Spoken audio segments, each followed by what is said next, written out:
Kaleshwaram project కుంగుబాటుపై dialogue war నడుస్తోంది. కాళేశ్వరం ప్రాజెక్టును కూల్చే కుట్ర జరిగిందన్న బీఆర్ఎస్ నేత ఆర్ఎస్ ప్రవీణ్ వ్యాఖ్యలకు బీజేపీ నేత మాజీ ఎంపీ వెంకటేష్ నేత కౌంటర్ ఇచ్చారు. దొరలగడిలో రాసిచ్చిన స్క్రిప్ట్నే ఆర్ఎస్ ప్రవీణ్ చదివారంటూ విమర్శించారు.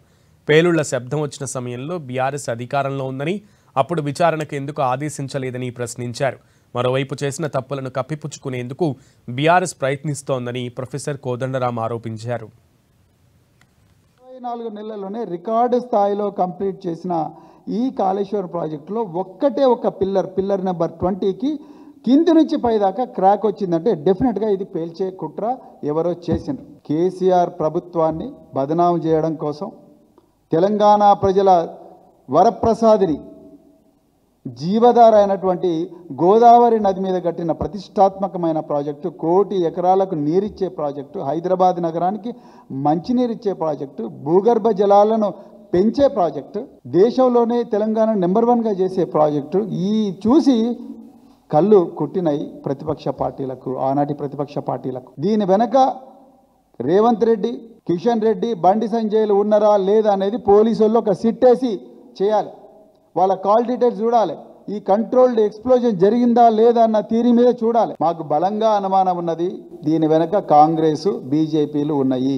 లేకపోతే తియస్తా రివర్లో మొత్తం డ్యామ్ అంతా కొట్టుకొని పోయినా అక్కడ అడుగుపెట్టని నేషనల్ డ్యామ్ సేఫ్టీ అథారిటీ ఒక్క రోజులోనే వెంటనే పెద్ద కమిటీ వేసి ఆ కమిటీని ఇక్కడికి తీసుకొచ్చి కేసీఆర్ గారి ప్రభుత్వాన్ని బదనాం చేసిండ్రు. అజ్ఞానిగా, మూర్ఖుడిగా, ఫ్రస్ట్రేషన్లో ఉండి ఒక మాజీ ఐపీఎస్ అధికారి ఉండి అసలు ఏం మాట్లాడుతున్నాడో మైండ్ లేకుండా మాట్లాడడం జరిగింది. మేడిగడ్డను బాంబులతో పేల్చేశారు, మేడిగడ్డను బాంబులతో పేల్చేశారు. నిజంగా మాజీ ఐపీఎస్ అధికారి, నిజంగా నాకే ఆయన మీద జాలేస్తుంది.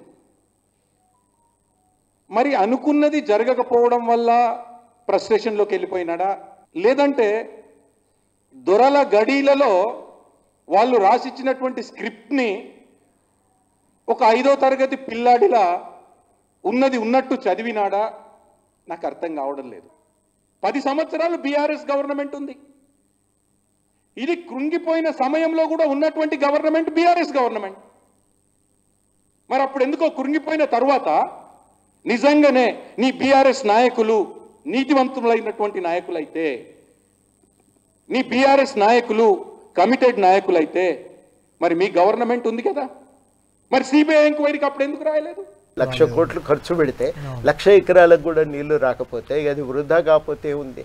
మళ్ళీ మన కళ్ళ ముందు అది కుంగిపోయి ఇప్పుడు నీళ్లు కుంగిపోయిన విషయంలో ఏదో బాంబులు పెట్టారని కూడా నేను ఆర్ఎస్ ప్రవీణ్ కుమార్ లాంటి వాళ్ళు అయినా, రిటైర్డ్ ఐపీఎస్ అయినా, అలాంటి వాళ్ళు చేస్తున్న వ్యాఖ్యలను ఎలా చేస్తారు? ఆ బాంబులు పెట్టినప్పుడు గవర్నమెంట్ ఏది ఉన్నదండి? బీఆర్ఎస్ మరి ఏ కమిషన్ కాదు, మీరు ఎంక్వైరీ చేస్తే 2 రోజుల్లో దొరికేటోడు కదా బాంబు పెట్టినోడు ఎవడో. కానీ కాబట్టి ఇవన్నీ ఏంటంటే తప్పించుకోవటానికి చేస్తున్నటువంటి మాటలు తప్ప వేరొకటి కాదు. తప్పు జరిగింది, కాంట్రాక్టర్లు లాభపడ్డారు, పైసలు ఖర్చు అయినాయి, మొత్తానికి రాష్ట్రానికి లాభం జరగలేదు. ఇది ఉన్నటువంటి వాస్తవం.